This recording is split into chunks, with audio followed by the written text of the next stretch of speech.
നമസ്കാരം സുഹൃത്തുക്കളെ, കഴിഞ്ഞ മെയ് 26 അതായത് 2026 മെയ് 26 ഇന്ത്യൻ രാഷ്ട്രീയ ചരിത്രത്തിൽ സവിശേഷ പ്രാധാന്യമുള്ള ഒരു ദിവസമാണിത്. നരേന്ദ്ര ദാമോദർ ദാസ് മോദി ഇന്ത്യയുടെ പ്രധാനമന്ത്രിയായി അധികാരമേറ്റെടുത്തിട്ട് ഇന്നത്തേക്ക് കൃത്യം 12 വർഷങ്ങൾ പൂർത്തിയാവുകയാണ്. 2014 മെയ് 26 അദ്ദേഹം ആദ്യമായി ഇന്ത്യയുടെ ഭരണസാരഥ്യം ഏറ്റെടുത്തത്. ഒരു കാലത്ത് അടൽ ബിഹാരി വാജ്പേയിയുടെ നേതൃത്വത്തിൽ BJP ഭരിച്ചിട്ടുണ്ടെങ്കിലും അത് വിവിധ കക്ഷികളുടെ സമ്മർദ്ദങ്ങളുള്ള ഒരു കൂട്ടുകക്ഷി ഭരണമായിരുന്നു. എന്നാൽ 2014 ചരിത്രത്തിൽ ആദ്യമായി BJPക്ക് ഒറ്റയ്ക്ക് കേവല ഭൂരിപക്ഷം നേടിക്കൊടുത്തുകൊണ്ട് മോഡി യുഗം ആരംഭിച്ചു. തത്വത്തിൽ ഇന്നും ഇതൊരു NDA മുന്നണി സർക്കാരാണെങ്കിലും ഇതിന്റെ പൂർണ്ണ നിയന്ത്രണം 2 പേരിലാണ് ചുരുങ്ങി നിൽക്കുന്നത്. പ്രധാനമന്ത്രി നരേന്ദ്രമോദിയും ആഭ്യന്തരമന്ത്രി അമിത് ഷായും.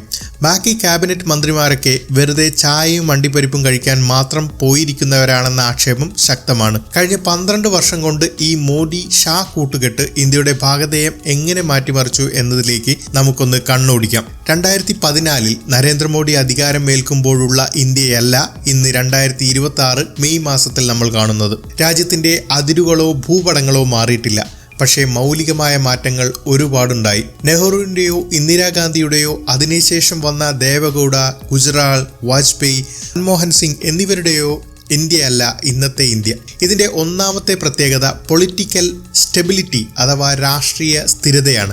1989 രാജീവ് ഗാന്ധിക്ക് ശേഷം 2014 വരെ ഇന്ത്യയിൽ ഒരു രാഷ്ട്രീയ അസ്ഥിരതയുണ്ടായിരുന്നു. എപ്പോഴാണ് ഭരണം വീഴുക എന്ന് പറയാൻ പറ്റാത്ത അവസ്ഥ.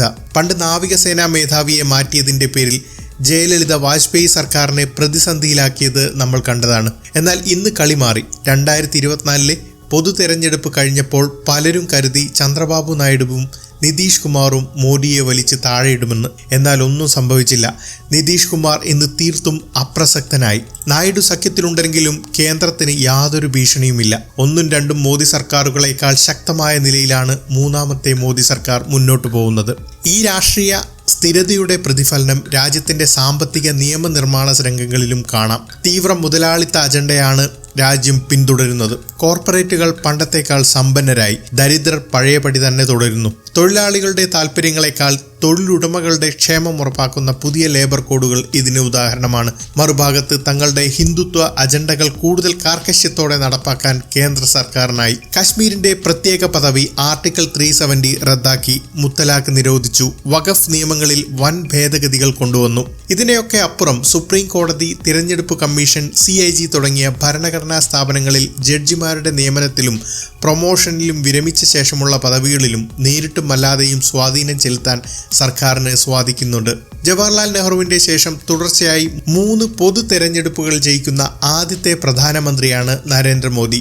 നെഹ്റുവിന് ഗാന്ധിജിയുടെ പാരമ്പര്യവും കോൺഗ്രസിനെ ചോദ്യം ചെയ്യപ്പെടാത്ത ശക്തിയും ഉണ്ടായിരുന്നെങ്കിൽ മോദിക്ക് അത്തരം പശ്ചാത്തലങ്ങൾ ഒന്നുമില്ലാതെയാണ് ഈ നേട്ടം കൈവരിച്ചത് എന്നത് ശ്രദ്ധേയമാണ്. BJPയുടെ സ്വാധീനം ഇന്ന് ഇന്ത്യയിലുടനീളം പടർന്നു പന്തലിക്കുകയാണ്.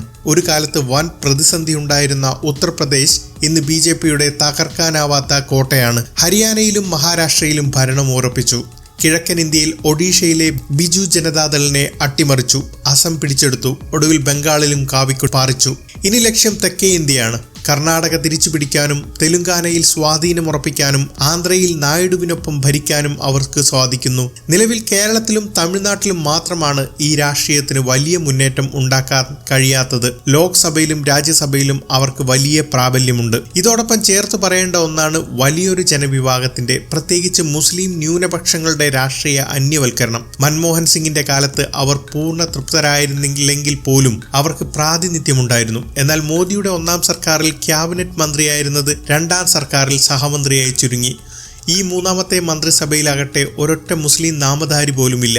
ലോകത്തിൽ ഏറ്റവും കൂടുതൽ മുസ്ലിം ജനസംഖ്യയുള്ള 2ാമത്തെ രാജ്യത്ത് ആ വിഭാഗത്തിൽ നിന്ന് ഒരാളെ പോലും മന്ത്രിയാക്കാതെ ഭരണം മുന്നോട്ട് കൊണ്ടുപോകുന്നത് ഈ ഹിന്ദുത്വ അജണ്ടയുടെ വിജയമായോ അല്ലെങ്കിൽ വലിയൊരു പോരായ്മയായോ കാണാം. വിജയിച്ച ഏതൊരു പുരുഷന്റെയും പിന്നിൽ ഒരു സ്ത്രീ ഉണ്ടാകും എന്ന് പറയുന്നത് പോലെ വിജയിച്ച മോഡിക്ക് മുന്നിൽ തോറ്റൊപ്പിട്ട ഒരു ദുർബല പ്രതിപക്ഷമുണ്ട്. കോൺഗ്രസ് കഴിഞ്ഞ തിരഞ്ഞെടുപ്പിൽ 100-ലധികം സീറ്റുകൾ നേടിയെങ്കിലും അത് കൃത്യമായി ഏകീകരിക്കാൻ അവർക്ക് കഴിഞ്ഞില്ല. മാധ്യമങ്ങളാകട്ടെ ഗോഡി മീഡിയകളായി മാറി സർക്കാരിന്റെ കുഴലൂത്തുകയാണ്. വോട്ടുകാരായി. ഒരു കാലത്ത് മോഡിയെ വെല്ലുവിളിച്ച നേതാക്കളുടെ ഇന്നത്തെ അവസ്ഥ നോക്കൂ. വാരാണസിയിൽ മോദിക്കെതിരെ മത്സരിച്ച അരവിന്ദ് കെജ്രിവാൾ ഡൽഹിയിൽ സ്വന്തം സീറ്റിൽ വരെ പരാജയപ്പെട്ടു.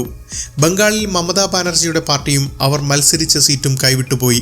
തമിഴ്നാട്ടിൽ MK സ്റ്റാലിന്റെ പാർട്ടി പ്രതിപക്ഷത്തായി. അദ്ദേഹം തന്നെ തെരഞ്ഞെടുപ്പിൽ പരാജയപ്പെട്ടു. കേരളത്തിലെ ഇരട്ടച്ചങ്കൻ മുഖ്യമന്ത്രിയാകട്ടെ വലിയ വെല്ലുവിളികൾ ഉയർത്താതെ ഇന്ന് രാഷ്ട്രീയത്തിന്റെ ചവറ്റുകുട്ടയിലായ അവസ്ഥയിലാണ്. നിരന്തരം ജയത്തിൽ നിന്ന് ജയത്തിലേക്ക്, ഫ്രം വിക്ടറി ടു വിക്ടറി കുടിക്കുന്നതാണ് നരേന്ദ്രമോദിയുടെ പൊളിറ്റിക്കൽ ഗ്രാഫ്. ഇന്ന് രാജ്യത്തെ മോദി വിരുദ്ധരും മാധ്യമങ്ങളും ഒക്കെ പ്രതീക്ഷ വെച്ചിരിക്കുന്ന CJP അഥവാ കോക്രോച്ച് ജനതാ പാർട്ടിയിലാണ്. പാറ്റകളുടെ ശല്യം സഹിക്കവയ്യാതെ നരേന്ദ്രമോദി ഭരണം ഒഴിഞ്ഞു പോകുമെന്നും ചെങ്കോട്ടയിൽ പാറ്റ പറക്കുമെന്നുമൊക്കെയാണ് ഇവരുടെയൊക്കെ വിചിത്രമായ പ്രതീക്ഷ. എത്രത്തോളം ദുർബലമായ പ്രതീക്ഷകളിലാണ് പ്രതിപക്ഷം ഇന്ന് ജീവിക്കുന്നത് എന്നതിന് ഇതിലും വലിയ ഉദാഹരണം വേറെയില്ല. 12 വർഷത്തെ മോദി ഭരണം ഇന്ത്യയെ എങ്ങോട്ടാണ് നയിക്കുന്നത്? നിങ്ങളുടെ അഭിപ്രായങ്ങൾ താഴെ കമന്റ് ചെയ്യുക. നന്ദി, നമസ്കാരം, ജയ് ഹിന്ദ്.